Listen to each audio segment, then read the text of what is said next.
Historical record indicates that Niccolò Machiavelli was born in Florence, central Italy, on May 3, 1469. Bernardo Machiavelli, Niccolò's father, was a legal scholar who had amassed a renown as a preeminent legal intellect of his era. Additionally, he possessed a profound fascination with classical literature and philosophy. In contrast, Bernardo's inability to practice law and his struggle to support himself through the proceeds of his country property were both consequences of his family's political opposition to the Medici family's rule and his tax arrears. The debt owed by Bernardo posed a potential hardship for his young son Niccolò, as sons of debtors were not permitted to hold public office under Florentine law, and in 1476, limitations were imposed on their inheritance rights, as they would be obligated to repay any unpaid taxes. Bartolomea Machiavelli, the mother of Niccolò, was raised in an affluent family where she was granted an education that was customarily out of reach for young females at the time. She was previously wed to the apothecary Niccolò Bernisi, with whom she had a daughter. However, subsequent to his demise in 1457, she entered into matrimony with Bernardo, the father of her 4 children.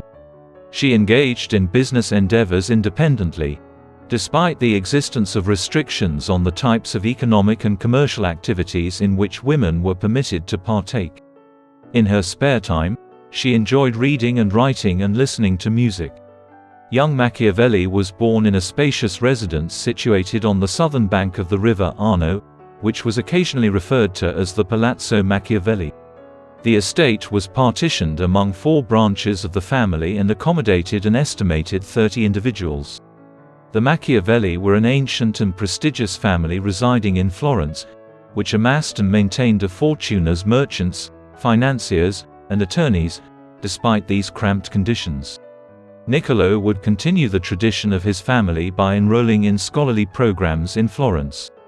However, it was his literary contributions that established him as the most renowned and infamous member of his dynasty.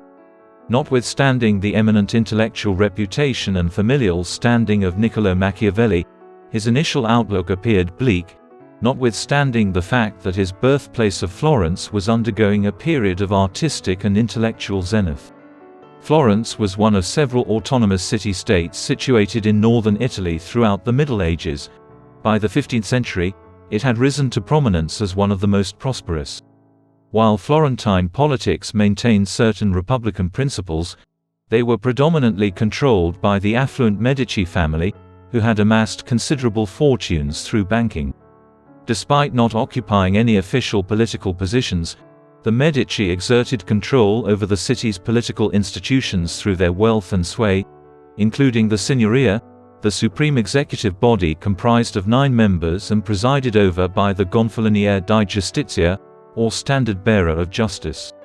Florence emerged as the epicenter of the Italian Renaissance, an artistic and cultural upsurge inspired by a desire to revitalize and expand upon the foundations of classical antiquity, under the Medici influence. The architectural pinnacle of the Renaissance in Florence was Filippo Brunelleschi's octagonal cupola atop the Cathedral of Santa Maria del Fiore, which was finally finished in 1436. Lorenzo de' Medici, who was 20 years old when he de facto ruled the city, succeeded his father in December 1469, the year Machiavelli was born. The city experienced significant progress and development under his rule, which earned him the moniker Lorenzo the Magnificent. In the 15th century, proficiency in Latin and Greek assumed a heightened significance for individuals aspiring to attain public office in Florence. Being a personal devotee of classical antiquity, Bernardo Machiavelli desired that his son obtain an education in the classics so that he might be able to pursue a profession in the church, state administration, or the law. 7 years after acquiring reading skills between the ages of 4 and 6, Niccolò initiated her Latin studies. Despite the diligent endeavors of his father, Niccolò's academic pursuits were frequently interrupted.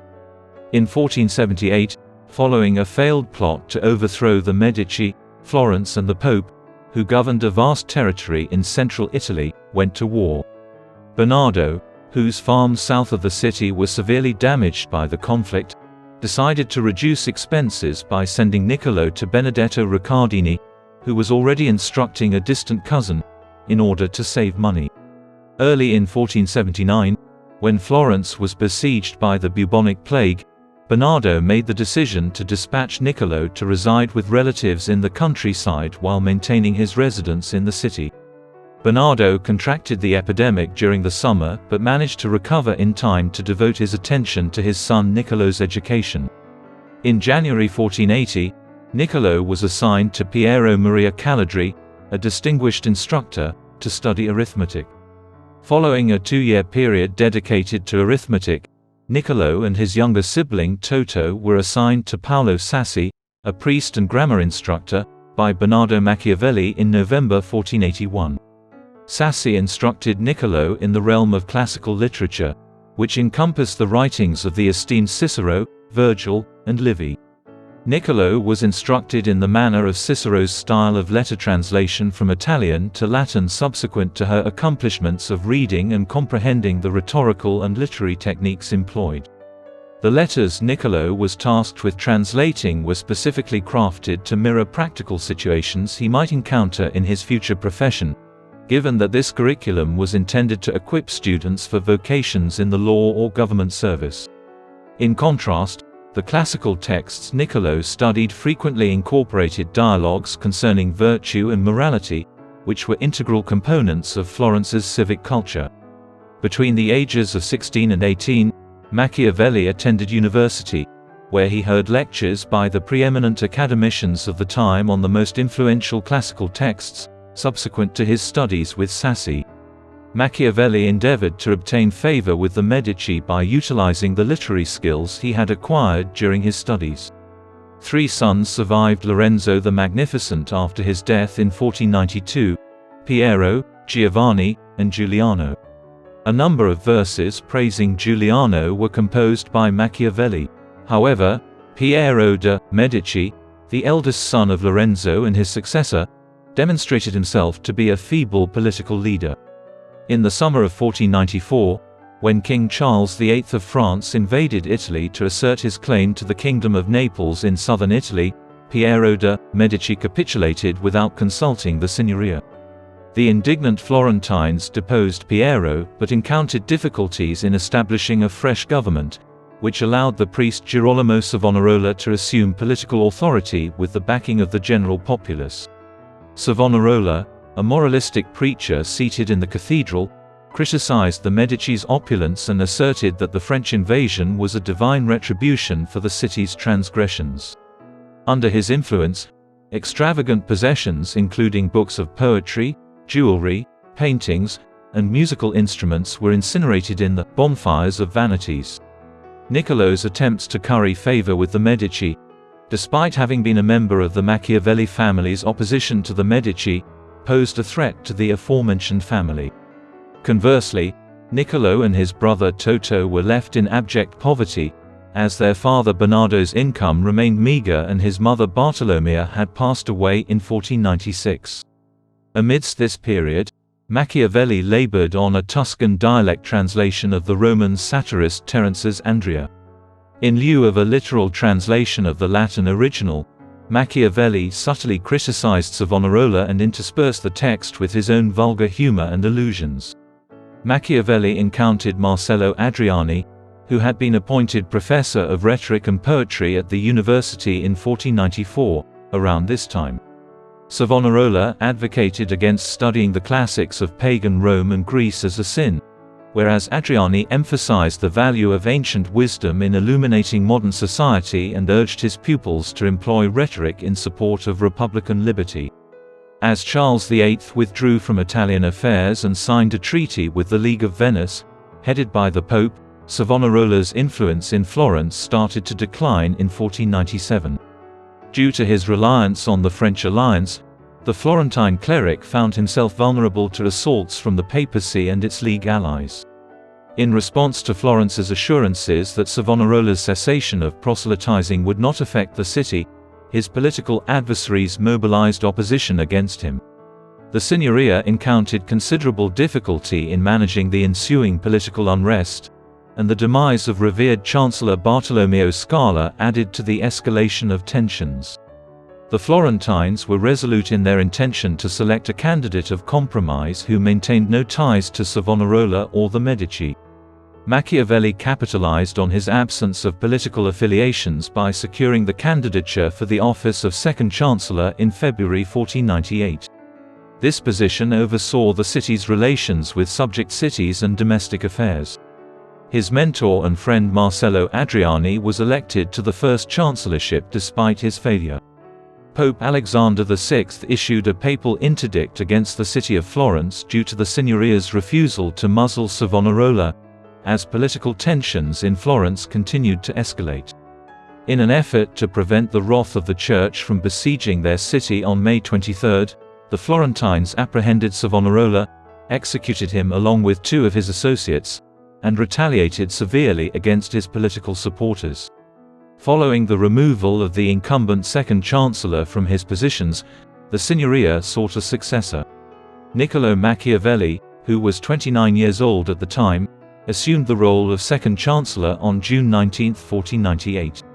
Instantaneously, the downfall of Savonarola altered the political fortunes of Machiavelli, elevating him to the position of the most influential official in the Florentine government. The city encountered a challenging period characterized by a constitutional crisis and substantial indebtedness stemming from the ongoing conflict. Florence launched a campaign to recapture the port city of Pisa, which had risen up against Florentine rule during the French invasion 4 years prior, after the untimely demise of Charles VIII in April 1498. An army of Venetians, commanded by Piero de' Medici and his brothers, ventured into Florentine territory from the northeast, capitalizing on the situation. In response to the Venetian threat to Arezzo, Florentine commander Paolo Vitelli was directed to evacuate Pisa in order to confront the Venetian forces. Meanwhile, the newly installed French monarch Louis XII endeavored to invade Milan and restore diplomatic ties with both the papacy and Venice, which posed a further threat of isolating Florence. The leaders of Florence were presently confronted with the decision of either remaining loyal to France or aligning themselves with their Italian counterparts in opposition to France. Despite lacking formal authority in diplomatic matters, previous chancellors, including Machiavelli, consistently engaged in diplomatic activities and occasionally served as ambassadors.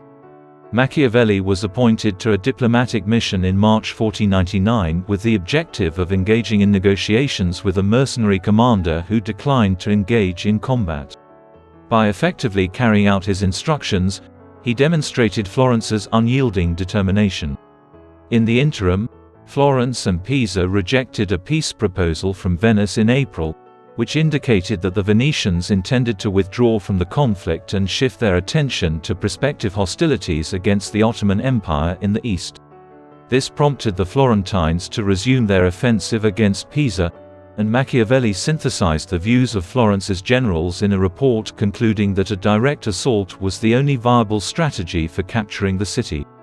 Nevertheless, his efforts proved unsuccessful in July when he returned from negotiations with the formidable regent of Forli, Caterina Sforza, an ally of both Florence and Milan who was compelled to choose between the two, empty-handed. In late July, when French forces invaded Italy and launched an assault on Milan, the Florentines were once more compelled to align themselves with France. The initial success of the Florentine assault on Pisa in August resulted in the breaching of the city walls. However, instead of capitalizing on this advantage, Vitelli chose to remain submerged beneath the walls.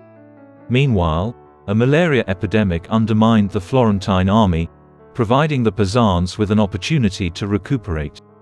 The Signoria, infuriated, dispatched Vitelli reinforcements in an attempt to complete the assault. However, the commander halted the siege prior to their arrival. Upon the Signoria receiving correspondence from Louis XII indicating Vitelli's communication with Milan, he was apprehended and returned to Florence. Machiavelli, persuaded of Vitelli's culpability, sanctioned his execution on October 1. As the Florentine army continued to struggle in Pisa, the Signoria requested military aid from Louis in the interim. 5,000 Swiss mercenaries arrived in the spring of 1500 with no intention of engaging in combat. Despite being entrusted with the responsibility of convincing the Swiss to engage in battle, Machiavelli was unable to avert an insurrection in July. This incident occurred when a faction of mercenaries captured a Florentine commissioner and issued a death threat if their remuneration demands were not satisfied. The Swiss retreated and withdrew when Florence refused to be intimidated and declared herself prepared to fight. However, their departure rendered the Florentine army incapable of sustaining the siege of Pisa. Florence and its French ally experienced a deterioration in relations as a result of the siege's failure. Both parties placed the blame for the misfortune on the other. In order to convince France that the Swiss mercenaries had conspired with the Pisans and that Florence would not make any more payments for the mutinous soldiers, Machiavelli was one of 2 envoys dispatched to France on behalf of the Signoria. Throughout a series of meetings with the monarch and his advisor Cardinal Georges d'Amboise in August and September, the Florentine envoys encountered considerable difficulty in presenting their case. As Machiavelli lacked the authority to accede to the French insistence that the Signoria pay the 38,000 francs it still owed to the monarch, he could only write to the Signoria requesting additional instructions and a permanent ambassador to France. Despite the Signoria's recognition of the imperative nature of repaying Louis and preserving the French alliance, the municipality was financially constrained and declined to dispatch an envoy. Florence required assistance not only to retake Pisa, but also to defend its own territories. Cesare Borgia, the progeny of Pope Alexander VI, had amassed the Romagnan cities of Forli and Imola and posed an eastern threat to Florentine territory. Louis, alarmed by these developments, assured Machiavelli that he would furnish military aid in the event that Borgia launched an assault on Florence or Bologna. In the meantime, the Signoria stood ready to remit an immediate payment of 10,000 ducats. The arrival of the new Florentine ambassador in France in December 1500 facilitated Machiavelli's repatriation. Florence and Louis had not yet reached an agreement as of May 1501, the month in which Borgia entered Florentine territory. To expedite the acquisition of French assistance, the Signoria dispatched 20,000 florins to the monarch. Borgia blackmailed the Florentines by requesting the restoration of the Medici and the appointment of himself as captain general at an annual salary of 36,000 florins, despite having assured Florence that he would not attack the city. The Signoria was enraged, but faced with the impending arrival of Borgia's army of 10,000 men, had no choice but to negotiate. Despite abandoning his calls for a change in governance, Borgia was appointed captain general despite the city's inability to provide the requested payment. Nevertheless, Machiavelli learned in May that Louis had written to Borgia urging him to promptly vacate Florentine territory, and Florence was informed on May 26 that 30,000 French troops were en route to Naples via Tuscany. The French army approached Florence in early June, and Borgia was compelled to withdraw from the city without receiving a single cent. Machiavelli devoted the majority of 1501 to mediating a factional dispute that had erupted in Pistoia, a neighboring subject city.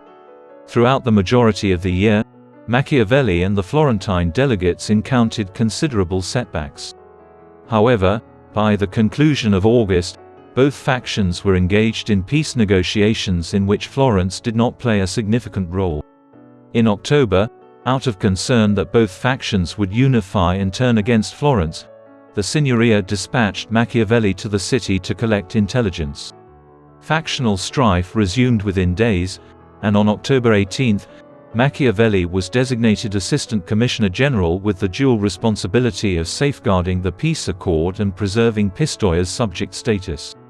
The 20th witnessed the restoration of peace as a direct result of Machiavelli's endeavors. Florence's military and political situation also vastly improved. In August 1501, while away from his political obligations, Machiavelli, then 32 years old, wed Marietta Corsini, then 20 years old. Corsini belonged to a significantly affluent family than Machiavelli's. Despite the high probability that the union was arranged, it blossomed into a prosperous and affectionate union. Marietta frequently assumed responsibility for her husband's estates while he was overseas on official duties. Despite these achievements, Florence remained in imminent peril.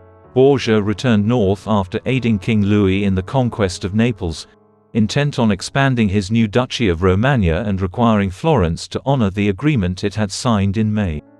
The Signoria was alarmed by rumors that Giuliano de' Medici had offered France 70,000 florins in exchange for assistance in restoring the Medici to power in Florence.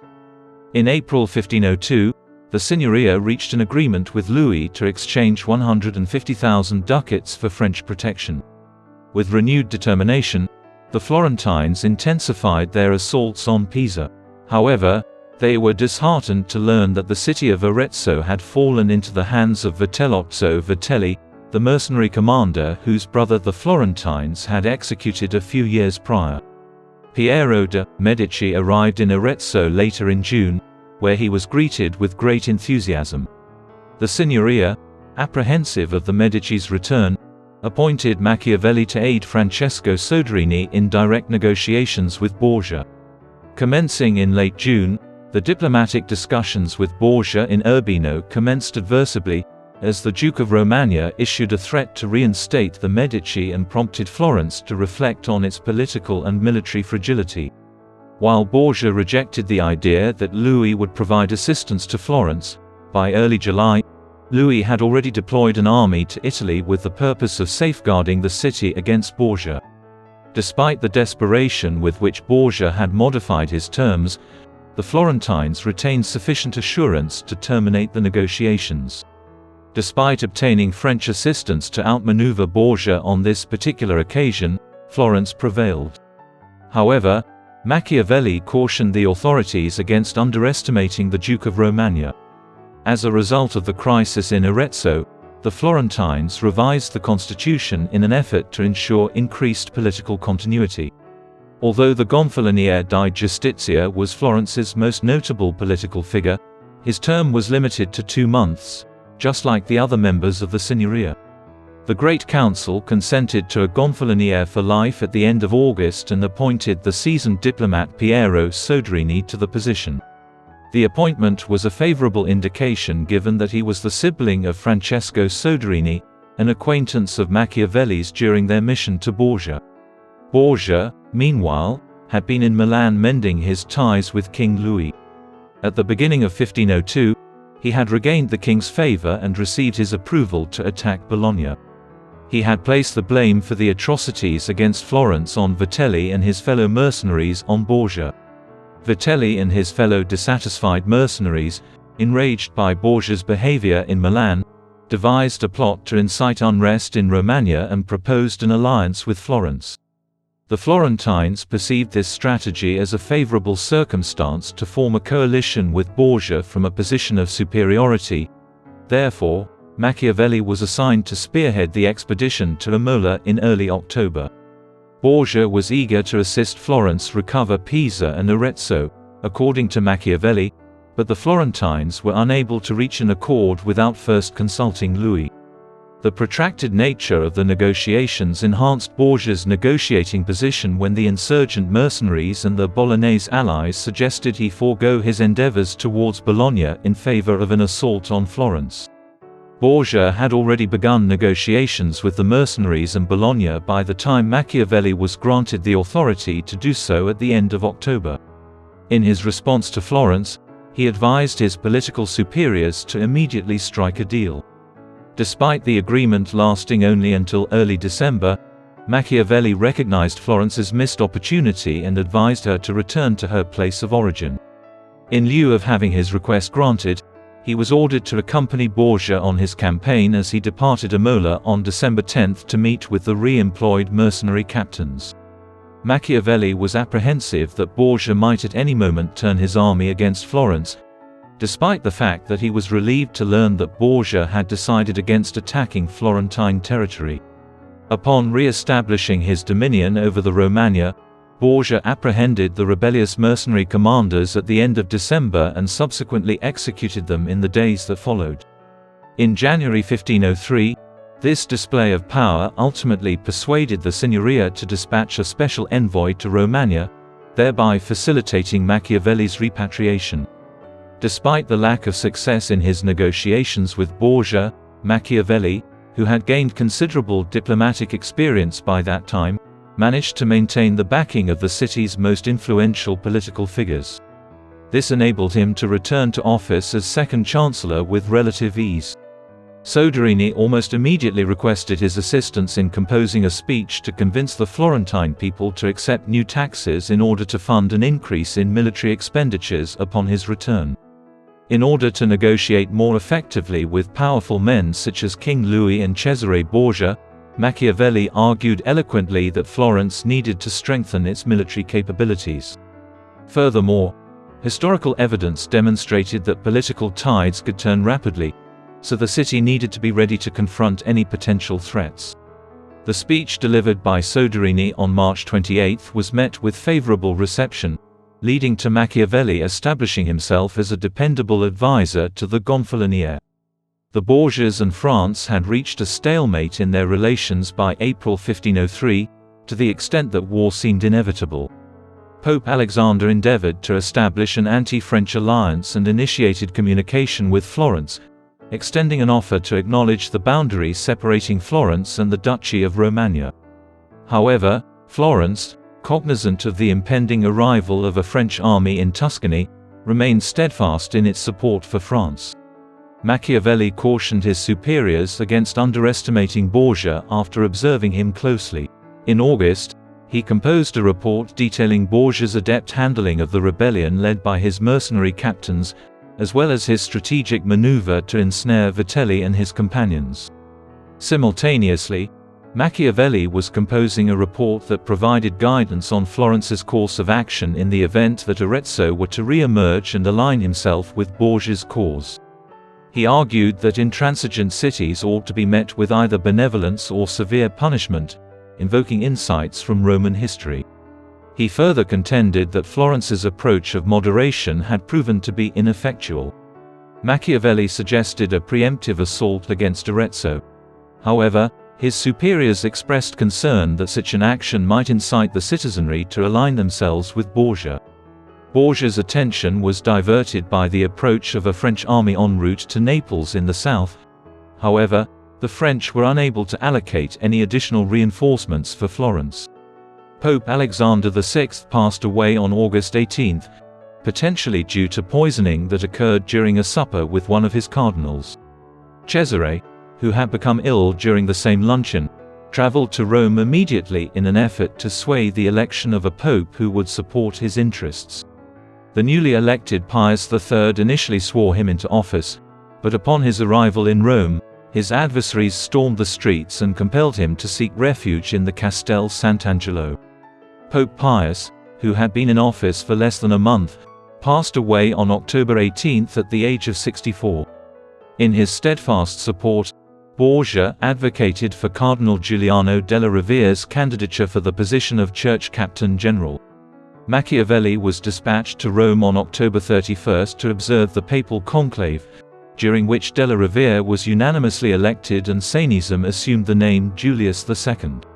While Florence was ecstatic about the election, Machiavelli remained circumspect, cognizant of the fact that the new pope might not be able to fulfill all of his pledges. When Venetian forces captured Imola in November and threatened to seize the entire Romagna, the pope assured Machiavelli of his support should the Venetians launch an assault on Florence. In the interim, Borgia, enraged to learn that his duchy had been conquered by the Venetians, exhibited erratic behavior and began to doubt the pope's ability to keep his word. Julius apprehended Borgia in late November. By early 1504, he had been extradited to Spain. Although one of Florence's most formidable adversaries was vanquished with the fall of Borgia, military developments in Naples caused additional cause for concern. Gonzalo Fernández de Córdoba, an officer in the service of the Spanish Kingdom of Aragon, had captured Naples in May 1503. Gonzalo decisively defeated a French army dispatched to retake the city in late December, leaving France significantly weakened. Florence found itself exposed to potential threats from the Venetians to the east and the Spanish in the south, in addition to the risk of an invasion by Holy Roman Emperor Maximilian I, whose empire had previously spanned a significant portion of Germany and had also incorporated northern Italy. In the past, predecessors of Maximilian crowned emperor in Rome, frequently coercing an unwilling pontiff through military conquest. Florence could no longer depend on ongoing French military support. Consequently, Machiavelli was dispatched to France in January to consult with King Louis. Despite the king's assurances that he would establish harmony with Spain and the Holy Roman Empire before extending assistance to the Florentines in their conflict against Venice, the Spanish safeguarded the city in accordance with the Franco-Spanish Treaty. Early in March, disillusioned with his unsuccessful mission, Machiavelli returned to Florence, where the Florentines were preparing for battle with Aragon. In May, Gonzalo dispatched a contingent to Pisa with the intention of inciting conflict with Florence by proclaiming that the city was under the protection of King Ferdinand of Aragon. The Florentines interpreted the 14th of May relocation of Michelangelo's majestic David sculpture to the Piazza della Signoria as an act of defiance against a more formidable foe, as the city's morale remained elevated. The Florentines determined that they needed to seize Pisa prior to the Aragonese advance, so they devised a strategy to close up Pisa's port and prevent the city from receiving supplies by sea by constructing 2 canals to divert the flow of the river Arno. Supervising the scheme was Machiavelli's responsibility. However, he quickly developed skepticism regarding the initial plans and proposed an alternative that Leonardo da Vinci had suggested. Ultimately, the project was terminated by the conclusion of September. The failure of the initiative, which Piero Soderini had fervently supported, weakened the Gonfaloniere politically. Early in 1505, Machiavelli endeavored to bolster Soderini's authority. However, the Medici restoration appeared an imminent possibility, particularly in light of Florence's impending defeat at the hands of the Aragonese army. A clash ensued between the Florentine army and an Aragonese invasion force of 3,000 men, led by Bartolomeo d'Alviano, on August 17, 1505. Despite the fact that both factions were numerically equivalent, the Florentines emerged victorious after several hours of fiery combat. Soderini and the Florentine government were inspired by the triumph to re-establish their endeavor at Pisa. Machiavelli played a significant role in the logistical arrangements for this campaign. Despite an optimistic beginning to the campaign and the apparent certainty of capturing Pisa, disagreements among the Florentine commanders terminally hampered the assault, and the Florentine army was compelled to retreat by mid-September due to the arrival of additional Spanish reinforcements. Again, Soderini's leadership was called into question due to military failure, and the Great Council declined to grant further authorization for taxes to fund the endeavor. Soderini acquiesced to Machiavelli's proposal to re-establish a citizen militia in response to Florence's dire need for additional personnel.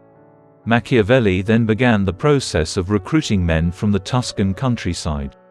Despite the fact that the force had not yet been formally recognized by the Great Council, Machiavelli was widely commended for his endeavors in recruiting and training the 400 new recruits who marched through the city on February 15. During the summer of 1506, Pope Julius II expressed his intention to reinstate the papacy's authority in the Romagna region and solicited the aid of Florence for this endeavor. Despite Machiavelli being dispatched to Rome for negotiations with the papacy, Julius initiated his campaign without the requested Florentine troops. Machiavelli accompanied the Pope on his march northward from September to late October. During this time, Julius effectively captured Perugia and deposed its lord, Giampaolo Baglioni, a mercenary captain who had previously served Florence but had since renounced his allegiance. Florence responded positively to the papal army's triumph in Perugia. Consequently, on November 1, it dispatched the contingent that Julius had requested for the assault on Bologna, which was successfully occupied. Machiavelli returned to Florence filled with admiration for the Pope Julius's audacity and resoluteness in battle, attributes that earned him the moniker, Warrior Pope. In an effort to instill in Florence the same audacity that the Pope had exhibited, he spent the remainder of the year arguing in favor of his 5,000-man militia. The resolution proposed by Machiavelli was approved by the Great Council on December 6, and he was subsequently designated as the commander-in-chief of the militia's activities.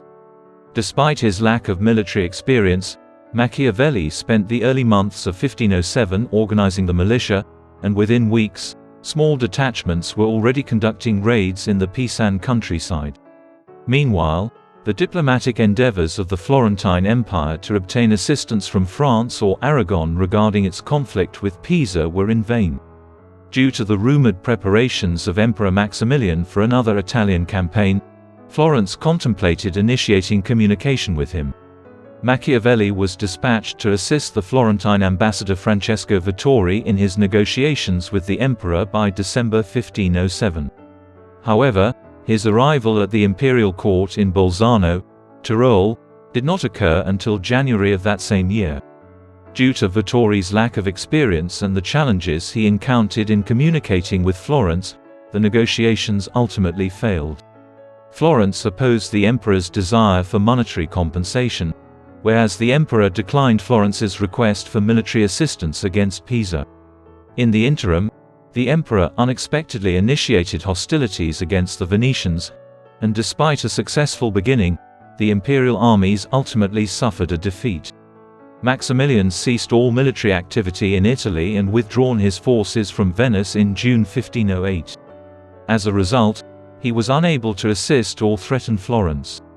In June, Machiavelli returned home ecstatic that Florence had averted a potentially disastrous error. Machiavelli redirected his focus towards the militia in July. As soon as Soderini persuaded the Florentine councils to resume their siege of Pisa, he gathered the militia and issued the following command: destroy the produce in the Pisan countryside. Machiavelli led this force in executing the mission while the militia was temporarily without a commander.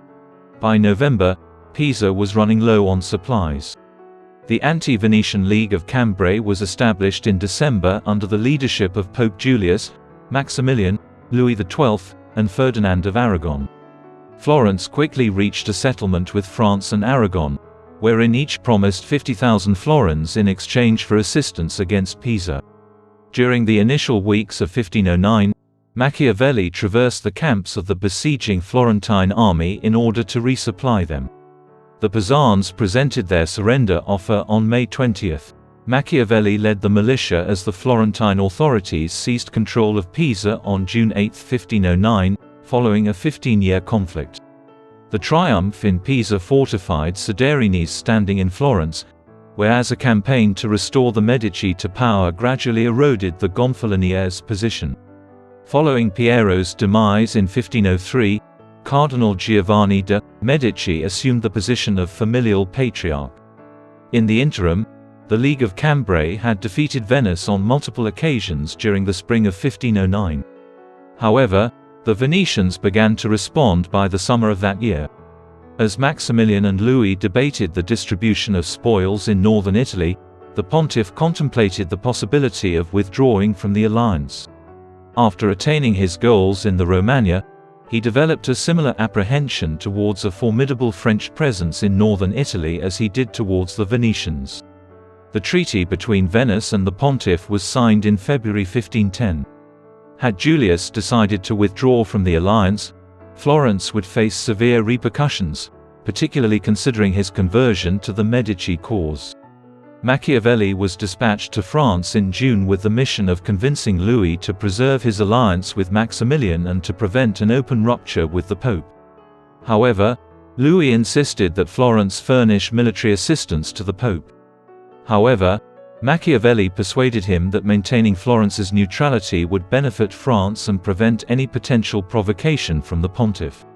Notwithstanding these apologies, upon Machiavelli's September return to Florence, he was entrusted with the responsibility of enlisting 500 cavalrymen for the militia in the event that the city was drawn into a conflict against the papacy.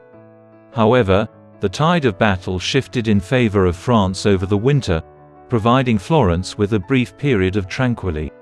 Nevertheless, during the summer of 1511, Louis declared his resolve to convene a general council of the Church with the purpose of deposing the Pope.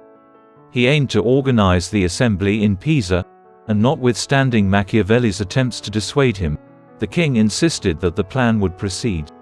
Julius, which had joined Aragon and Venice in the Holy League against France on October 5, thus exposed Florence to severe peril. The General Council convened in Pisa for a limited number of sessions in November, but departed for Milan shortly thereafter on account of local discontent. Florence maintained its support for its French ally, which on April 11, 1512, defeated a papal army at Ravenna, where the papal legate to the army, Giovanni de' Medici, was captured by the French army. The Florentines were ecstatic, and a Medici restoration seemed improbable. However, over the next 3 months, Holy League armies mounted unsuccessful assaults on multiple fronts, which the exhausted French armies were unable to withstand. The French forces were evicted from Italy by July, placing Florence in the Holy League's steadfast care. Notwithstanding the endeavors of Soderini and Machiavelli to galvanize the militia for the purpose of safeguarding the city, the Gonfaloniere tendered his resignation at the end of August due to the catastrophic campaign launched by the papal army. Despite Giuliano de' Medici's return to Florence on September 1 and the Signoria being compelled by the Holy League to acknowledge the Medici restoration, his position remained precarious.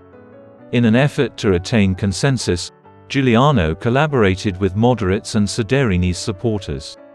In an effort to maintain his political positions, Machiavelli lauded the Medici extensively in his writings. On November 7, Machiavelli was, nevertheless, expelled from his offices, subsequent to the radical pro-Medici faction seizing control of the Signoria. The situation deteriorated further in February 1513, when Machiavelli was apprehended subsequent to the exposure of a plot against the Medici. In accordance with the findings of the inquiry, Machiavelli was to be released in exchange for 1,000 florins.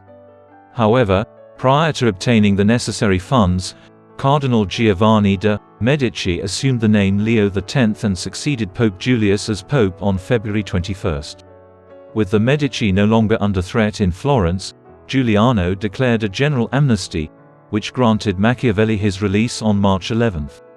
Machiavelli, upon his release from prison, sought to re-establish himself in public service in Florence. Through his acquaintances in Rome, he conveyed this desire to Giuliano and Pope Leo.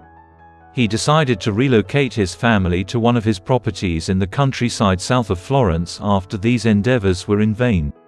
Despite the tranquility afforded by his surroundings, Machiavelli persisted in offering counsel to his longtime companion Francesco Vettori, who was at the time serving as the ambassador in Rome.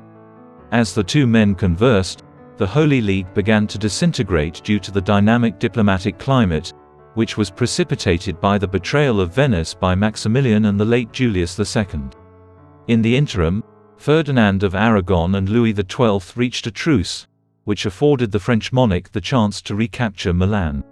A French army entered Italy in early May and captured a significant portion of the Duchy of Milan before being decisively defeated by 8,000 Swiss mercenaries fighting for the Holy League. Despite advising Vettori on how the pontiff ought to react to these developments, Machiavelli remained unemployed, possibly in an effort to regain the support of the Medici and reclaim his position. A brief book that Machiavelli penned from his rural retreat would ensure his enduring renown throughout the centuries. With the aspiration that the knowledge and understandings encapsulated in the prince would facilitate his securing a position with the Medici. Machiavelli, taking care not to explicitly mention the Medici, provided counsel on how a prince who ascended to power by means of good fortune could consolidate his rule over his realm. By undertaking this endeavor, he was adhering to a well-established lineage of writers and intellectuals who had provided princes with counsel on effective governance.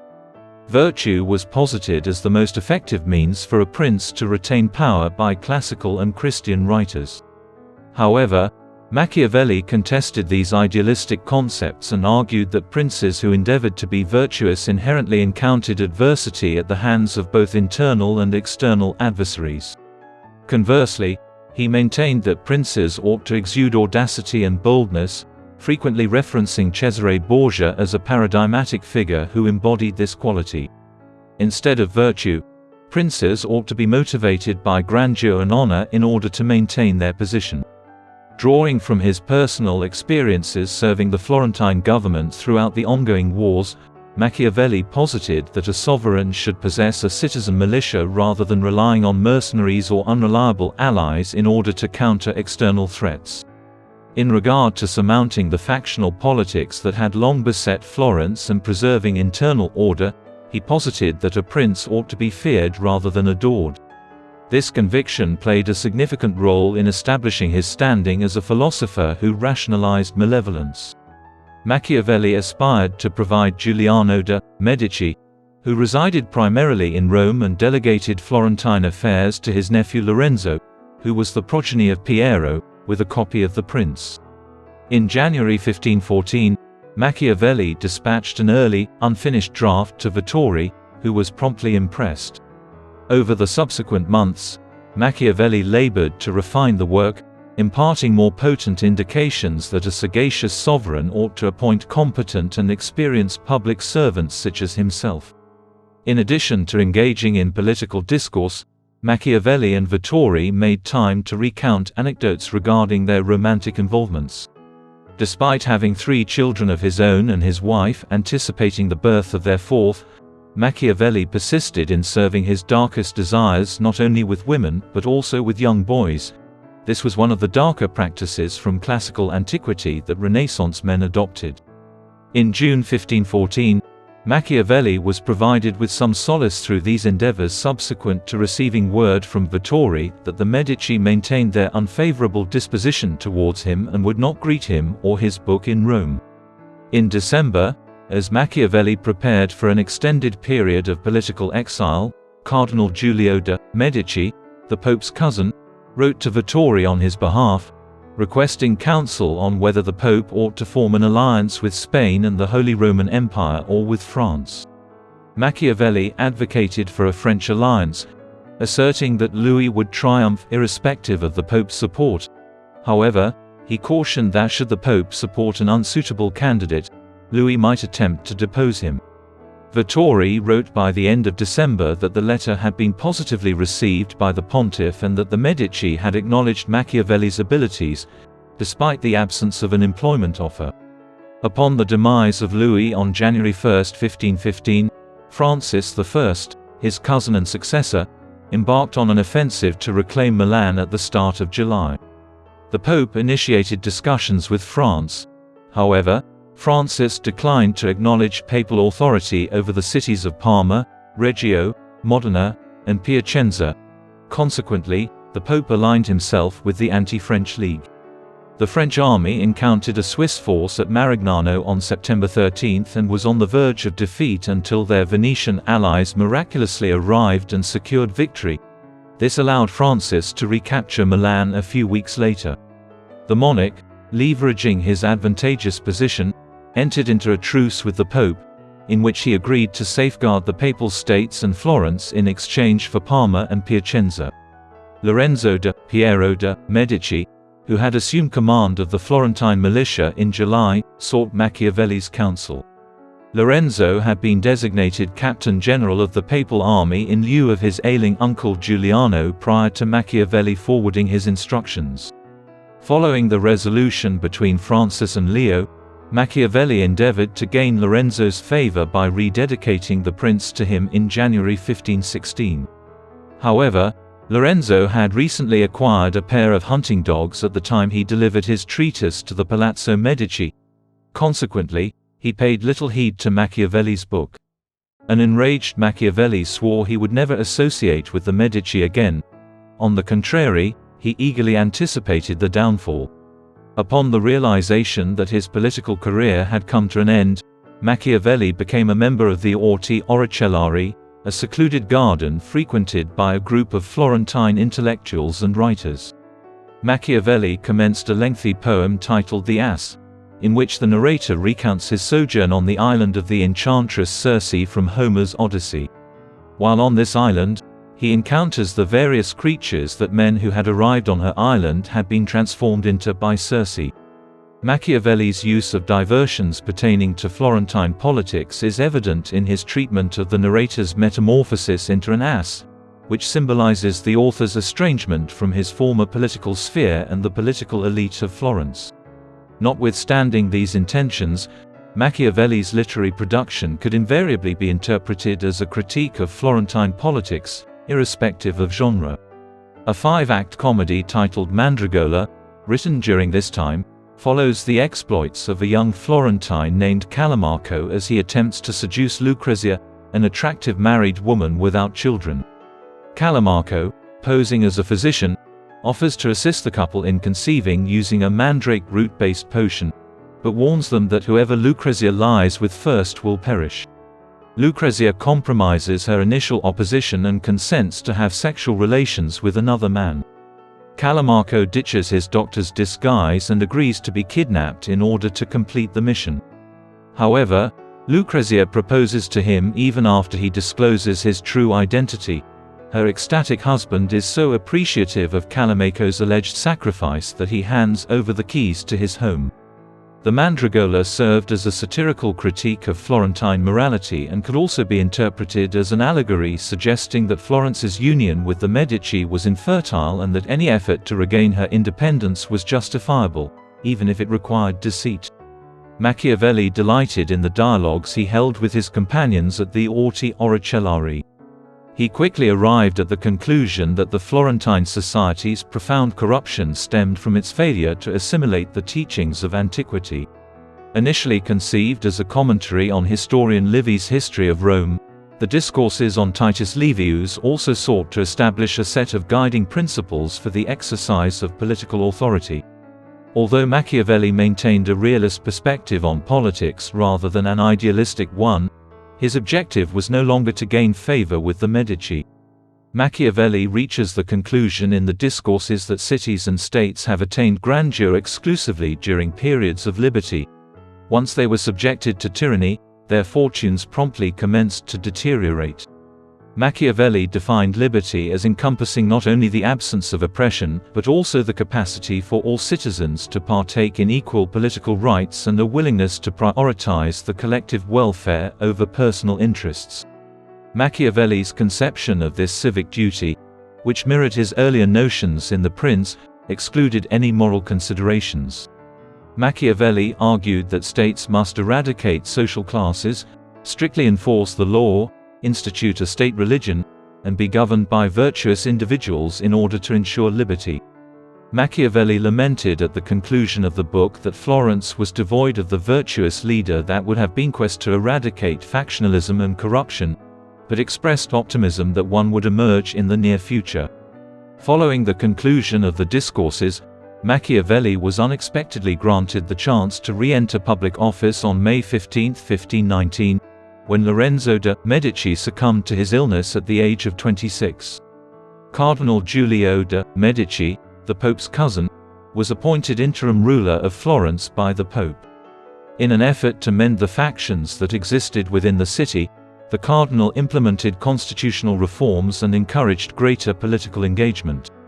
Machiavelli recognized a chance to regain the support and service of the newly formed moderate administration and resumed his writing career in an effort to obtain employment. Charles, the grandson of Emperor Maximilian, was sworn in as his successor subsequent to his demise in January 1519. After his maternal ancestor King Ferdinand of Aragon passed away in 1516, Charles assumed the throne of Spain. Additionally, he inherited the kingdoms of Naples and Sicily, both located in southern Italy, from Ferdinand of Aragon. From both the north and south, as Holy Roman Emperor Charles V, he posed a threat to Florence and the Papal States. In October 1519, following an unsuccessful attempt to reconcile with King Francis, Pope Leo and Charles reached a resolution in opposition to the French. Unavoidably, Florence would become entangled in the conflict. Machiavelli began composing a treatise on military subjects in November with the intention of securing Giulio's approval. Machiavelli expounded upon the theory and practice of war in The Art of War via the conduit of mercenary captain Fabrizio Colonna. In line with his previous writings, Machiavelli contends that a citizen militia is more advantageous than mercenaries and that an effective military force is the greatest protector of a state's liberty. Through this action, he attempted to exonerate himself for his role as the coordinator of the Florentine militia during the reign of Soderini. Machiavelli exhaustively deliberated on weapons and fortifications, promoting the most recent advancements in military technology such as firearms and the innovative star-shaped fortifications, which offered superior protection against artillery, in addition to organization and training. The Art of War culminates with the prognostication that the conquest of Italy would be the result of whichever nation successfully operationalizes the theories and technologies expounded upon within the text. The Art of War, which was dedicated to Lorenzo Strozzi, a devoted ally of the Medici, orchestrated a March 1520 encounter between Machiavelli and the Cardinal. Giulio was sufficiently captivated to recommend Machiavelli to Pope Leo, who consented to grant him an additional opportunity. Machiavelli was notified in April 1520 that he would be entrusted with the task of penning a history of the Florentine state. However, prior to being granted the contract in November, he was required to execute several diplomatic missions of a lesser nature in order to demonstrate his value to the Medici. Because of his exemplary demeanor, the Cardinal requested Machiavelli to draft proposals for constitutional reform in addition to his duties as a historian. Machiavelli analyzed the governmental transformations that Florence underwent throughout the previous century in his report, contending that the city was well suited for a republican form of government. Recognizing the potential erosion of the Medici's power, Machiavelli proposed the abolition of the signoria and the establishment by the pontiff of a 65-man body charged with performing the signoria's duties in a rotating fashion. Machiavelli additionally suggested the revival of the Great Council as a means to represent the popular masses and the establishment of a council comprising 200 citizens appointed by the pontiff to appease the middle classes. Machiavelli, sensing the Medici's reluctance to reinstate the Great Council, suggested that jurisdiction over the judicial system and the militia be transferred to the pontiff and the cardinal. Despite the radical nature of these proposals, Machiavelli maintained the confidence of the Medici. As Machiavelli persisted in his historical endeavors in January 1521, conflict broke out between Francis I and Charles V, compelling the Pope to enter into an alliance with Charles. In exchange for military support, Charles agreed to levy Milan from the French and ensure the Medici dominion in Florence. Despite his initial intention of engaging in diplomatic negotiations amidst the most recent round of hostilities, Machiavelli was tasked with resolving a dispute concerning the Franciscan order in Florence's favor. He accomplished this triumphantly by appealing to the Pope's authority. The French and Papal imperial armies, meanwhile, were mobilizing for battle, while the destiny of Italy held in the balance. At this juncture, Machiavelli published The Art of War and distributed copies to the most influential men of the time. His principal incentive, having relinquished any political aspirations, was to promote optimal methodologies within the papal imperial military. The French army started to deteriorate towards the close of the year, and on November 20, a rebellion broke out in Milan, which ultimately compelled the French to withdraw from Italy. During the winter of 1521, Machiavelli resumed his historical research. However, Florence experienced another period of unrest with the December 1 death of Pope Leo X. The Pope's demise considerably diminished the Medici's authority in Florence. By securing French assistance, Cardinal Francesco Soderini devised a scheme to drive out the Medici and reinstate his brother Piero to the throne. Despite having maintained amicable relations and alliances with the Soderini, Machiavelli maintained his support for the Medici and put forth a series of constitutional reforms that mirror those he had advocated for a few years prior. Cardinal Giulio acquiesced to Machiavelli's suggestions due to the shifting political climate. However, prior to their execution, the Soderini scheme to dethrone the cardinal was exposed and thwarted in April 1522. The Medici maintained an unprecedented grip on power, particularly in the aftermath of the thwarted coup when Piero Soderini passed away a few weeks later. Machiavelli was saddened by the exile of a number of his young companions from the Orti Oricellari, who had lent their support to the anti-Medici plot, in addition to the demise of an old acquaintance. An additional depressant to Machiavelli's disposition was the demise of his younger sibling Toto in June. Cardinal Giulio de' Medici was sworn in as Pope Clement VII on September 14, 1523, following the death of Leo X's successor Adrian VI. Despite having backed Charles V in his conflicts against Francis, neither the papacy nor Florence could afford the continuing expenses of warfare. The French were defeated over the Alps by imperial armies in the absence of papal support. In 1524, Clement shifted his focus to matters concerning Florence and appointed Ippolito and Alessandro Medici, his illegitimate cousins, to rule over the city. Amidst the restoration of tranquility in Florence, Machiavelli initiated a romantic relationship with the vocalist and actress Barbara Salutati, honoring her with a number of his love poems. Machiavelli, cognizant of his treatment of his spouse, penned the comedic play Clizia, in which a married man ruins himself while pursuing a young girl, thereby ridiculing himself. The play garnered immediate acclaim after its debut on January 13, 1525. Machiavelli concluded his historical account of Florence in March 1525, encompassing over a millennium of the city's existence, from the Western Roman Empire's decline to Lorenzo the Magnificent's demise. Machiavelli consistently underscored the significance of the city in relation to Italian and European affairs in his book. Similar to his political writings, Machiavelli's history not only recounted the events of Florence's past but also provided the Medici with a framework for maintaining the city's unity through the application of lessons learned from its past. Constantly exposing the ceaseless cycle of factional strife that led to the frequent overthrow of governments, he bemoaned the propensity of each faction to marginalize their adversaries after securing power. In light of the Medici's proclivity for autocratic rule, Machiavelli advised them to strive for a symphony of the political classes and ensure that the government was accessible to all. By doing so, they would not only safeguard the city against internal and external adversaries, but also facilitate Florence's restoration of its independence and splendor. Francis was taken prisoner on February 24, during which time the imperial army gained a decisive victory at Pavia, while Machiavelli was concluding his history. The Pope's position was catastrophic in the conflict. In late 1524, he was compelled to take a side with France. Amidst Clement's deliberations with Charles, the emperor insisted on the imposition of imperial governance over Florence, Siena, and Lucca. The Pope opposed these terms and was well aware that war was the only viable alternative, despite the fact that he lacked an army.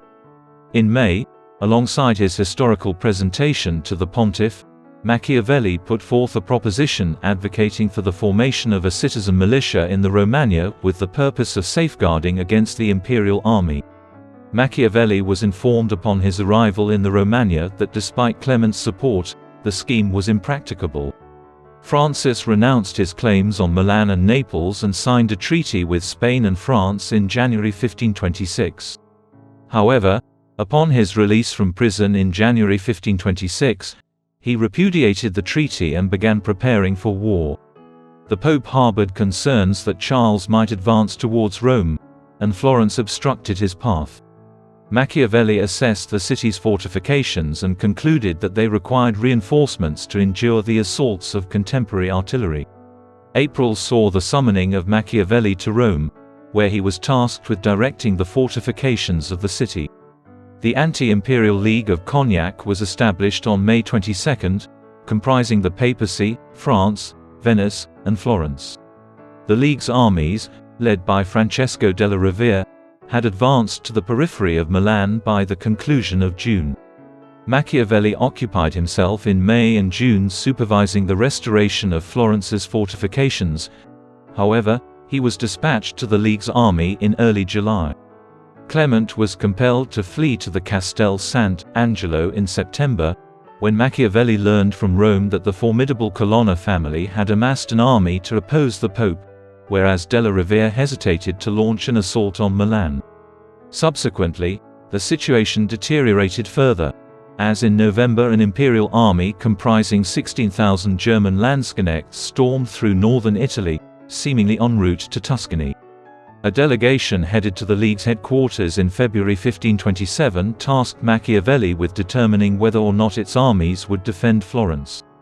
As a result of a dispute with the Pope, Della Rovere was reticent to carry out his orders, he discovered upon his arrival. Despite Clement's successful negotiation of an armistice with the imperial army, the underpaid Landsknechts defied their commanders by going on the offensive in violation of the truce. Clement, belatedly acknowledging the peril, renewed his alliance with the French and Venetians and acquiesced to Della Rovere's requests. The imperial forces arrived in Arezzo in April and were on the verge of launching an assault on Florence when they resolved to march towards Rome instead of defying Della Rovere in battle. The imperial army besieged Rome on May 6, with the restoration of the Republic occurring less than 2 weeks later on May 16. The Medici were expelled from Florence. Upon his return to Florence, Machiavelli expressed his approval of the reinstatement of the Republic and hoped to regain power. However, his poor health and affiliation with the Medici prevented him from being considered. His health continued to deteriorate as a result of the setback. He passed away on June 21 at the age of 58. His remains were interred at the Church of Santa Croce in Florence, where he was resuscitated alongside the artist Michelangelo and the scientist Galileo. Amidst a constant state of war and political unrest on the Italian peninsula, Niccolò Machiavelli devoted his existence to the service of his birthplace, Florence. While harboring an underlying republican inclination and devoting a significant portion of his professional life to serving the Florentine Republic, he demonstrated a readiness to set aside any factionalism in pursuit of advancing the stability and prosperity of the city. His political writings have maintained the influence of his unique understanding of the realities of political and diplomatic affairs, which he gained as a diplomat responding to ever-changing alliances. These insights have endured throughout the centuries. Christian moralists and liberal philosophers were appalled by his counsel for political actors to disregard moral and ethical considerations when exercising power. This counsel earned him a negative reputation. The Prince has been interpreted by some as a manual for tyrants and dictators, and the English word Machiavellianism has been adopted to denote manipulative conduct. Despite being primarily recognized for his political writings, Machiavelli also produced poetry and works of fiction throughout his illustrious literary career. During his lifetime, his comedic plays garnered significant acclaim, and his correspondence with friends is replete with wit and hilarity. What is your opinion regarding Niccolò Machiavelli? Is his reputation in the mainstream as a proponent of manipulative and deceitful political strategies merited? Alternatively, could one characterize him as an adherent of Republican ideals, whose political solutions sought to establish robust and stable nations that ensured the well-being and freedom of their citizens? Please let us know in the comment section, and in the meantime, thank you very much for watching.